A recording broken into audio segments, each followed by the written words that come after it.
Boa tarde a todos que estão assistindo a live. E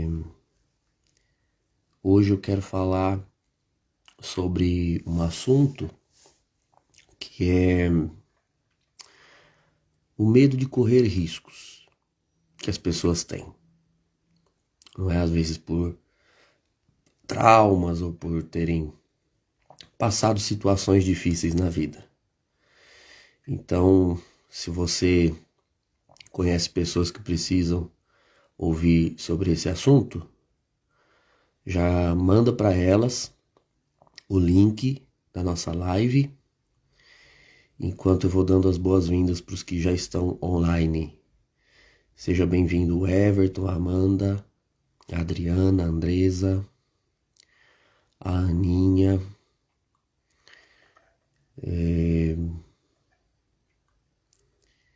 a Luz, Irene, Deus abençoe. Deus abençoe a Geisa, Deus abençoe a Rita Goretti, a Letícia. Oi, Letícia, Deus abençoe. Deus abençoe, Rita. A Glenda, seja bem-vinda. Marcelo, Deus abençoe. A Rose também. Parabéns, Domingos, pelo seu aniversário que foi ontem no dia de Santo Antônio. Silvia, Lucas, sejam bem-vindos. O Marcos também seja bem-vindo. Muito bem, vamos falar um pouco sobre esse assunto. Eu, às vezes, atendo pessoas que tiveram experiências bastante frustrantes, dolorosas até, em relacionamentos amorosos, namoro, noivado, enfim, às vezes até morou junto com a pessoa, né? Não foi casada. E não só, mas amizades também, né? Às vezes as pessoas tiveram uma época em que tiveram muitos amigos e alguma coisa aconteceu, o que não é raro, em que esses amigos decepcionaram. Ou esse namorado, essa namorada, essa pessoa com quem você esteve te decepcionou, e não só isso, te machucou bastante. Até aí, nada de anormal. A questão é que algumas dessas pessoas desenvolvem uma resistência obstinada em retornar a outros relacionamentos. Então, porque foi ferida ou ferido num namoro, passa a ter medo de namorar. Porque foi decepcionado, ofendido por amigos, passa a ter medo de fazer amizades, com medo de se machucar de novo. É perfeitamente compreensível o medo de se machucar de novo. Só que acontece o seguinte, meus irmãos, apegar-se a esse medo de ser decepcionado, né, e pior ainda, se afastar de forma definitiva de quem lhe causou algum mal, alguma decepção, isso não passa de uma distorção da pessoa acerca da realidade. Tá? Isso é um pouco de transtorno até, né? Um grau moderado de neurose. Né? Existem neuroses e psicoses na categoria dos transtornos. E as pessoas têm um pouco, todo mundo tem um pouco de neurótico, um pouco de psicótico, né? O problema não é ter isso, o problema é ter isso em nível patológico, em nível doentio. Mas todo mundo tem lá a sua pitada de neuroses. E isso é um pouco de neurose. O medo de se decepcionar acaba travando pessoas e elas se furtam de ter novos relacionamentos ou novas amizades, para poder se preservar. Você se preserva? não tendo outros amigos ou voltando aos mesmos amigos, você se preserva não namorando de novo, não se relacionando de novo? De certa forma, sim, não é? Você não vai se expor a novas feridas. Por outro lado, você também não fará a experiência de ser feliz ao lado de pessoas amadas e de pessoas que amam. Eu acredito que isso seja um preço muito alto a se pagar. Não vai mais ser machucado, mas também não será realizado. A palavra de Deus recorda algo que Jesus disse, que é quem guardar a sua vida vai perdê-la. Se lembram disso? Um tempo atrás, né, lá nos meus idos de seminarista, eu tinha dificuldade de entender essa passagem, porque a pergunta é: como é que eu posso perder uma coisa que está guardada? Quem guardar a sua vida vai perdê-la. Se está guardado, não dá para perder. Até um dia que uma situação específica me revelou o sentido dessa palavra. Eu ganhei de lembrança em algum lugar em que eu fui, aquele sabonetinho, sabe? Em formato de coração, com sementinha, né? Sabonetes ornamentais, né? Cheirosos. Nossa, aquilo tinha um cheiro maravilhoso e era bonito o sabonete ornamentado. Tão bonito que eu fiquei com dó de usar. Então eu guardei numa gaveta. E o tempo passou, ficou tão bem guardado que eu esqueci lá esse sabonete.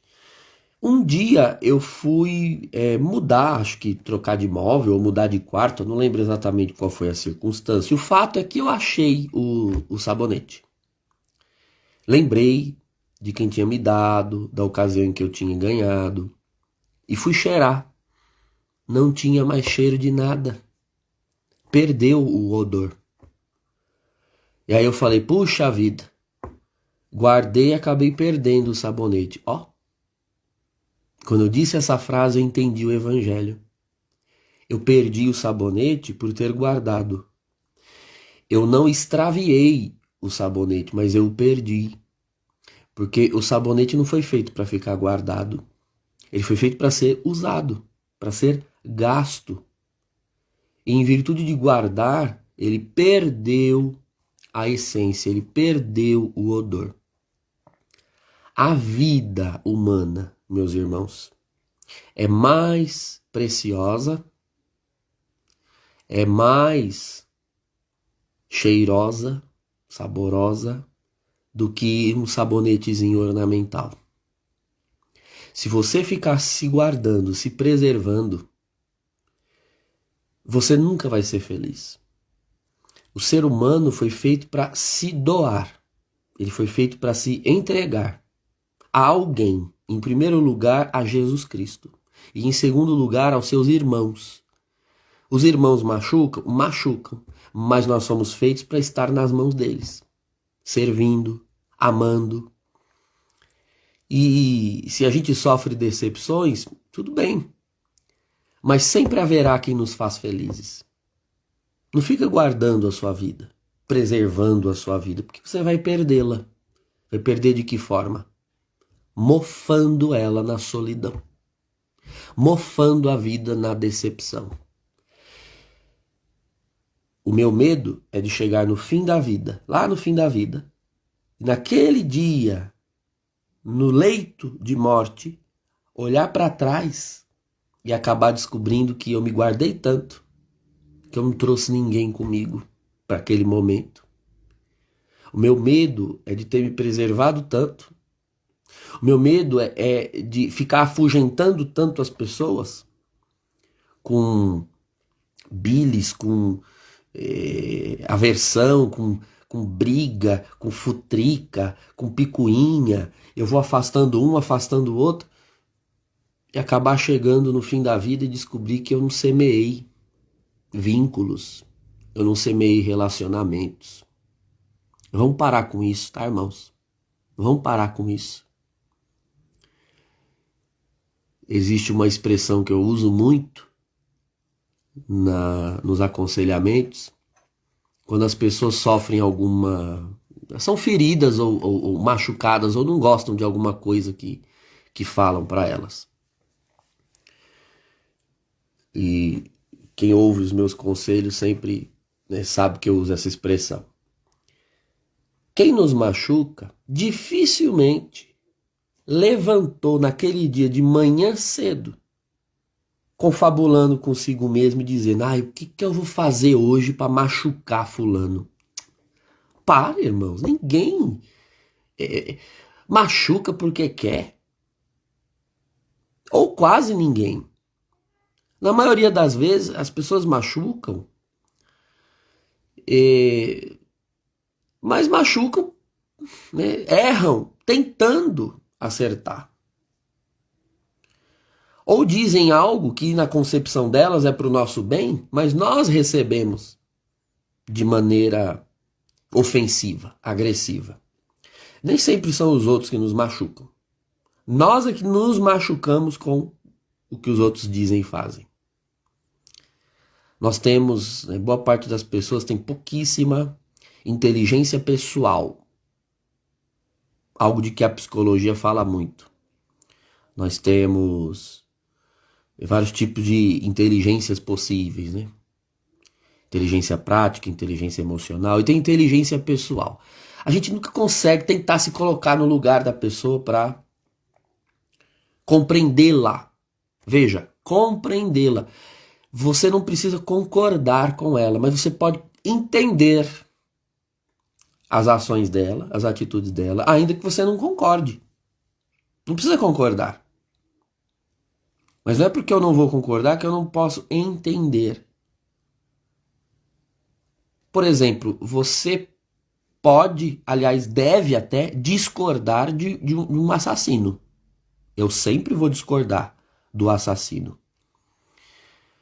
Mas eu posso fazer o exercício de me colocar no lugar dele de tal forma que eu consigo compreender o porquê ele chegou ao ponto de matar alguém. O pico de raiva, de ódio, de cólera. E eu consigo compreender. Discordando, obviamente, porque é um ato mau em si mesmo, é um ato intrinsecamente mau, matar o outro. Mas, por compreender, eu vou conseguir agir de forma justa e não parcial. E aplicar uma pena, aplicar a penitência devida, dar os caminhos de correção, afinal de contas foi um mal em si mesmo. Mas não vou chegar ao ponto da vingança, porque a vingança ela é o resultado da compreensão do mal do outro a partir de mim, não a partir dele. Precisamos, irmãos, fazer o exercício de tentar compreender as ações alheias a partir das pessoas que tiveram essas ações. E não a partir da minha ferida, da minha dorzinha, do meu ódiozinho. O nome disso é egocentrismo. A pessoa que é tão centrada em si mesma que ela acha que todas as pessoas fazem o que fazem pelas razões que eu faria. E não pelas razões que as fizeram realizar os seus atos.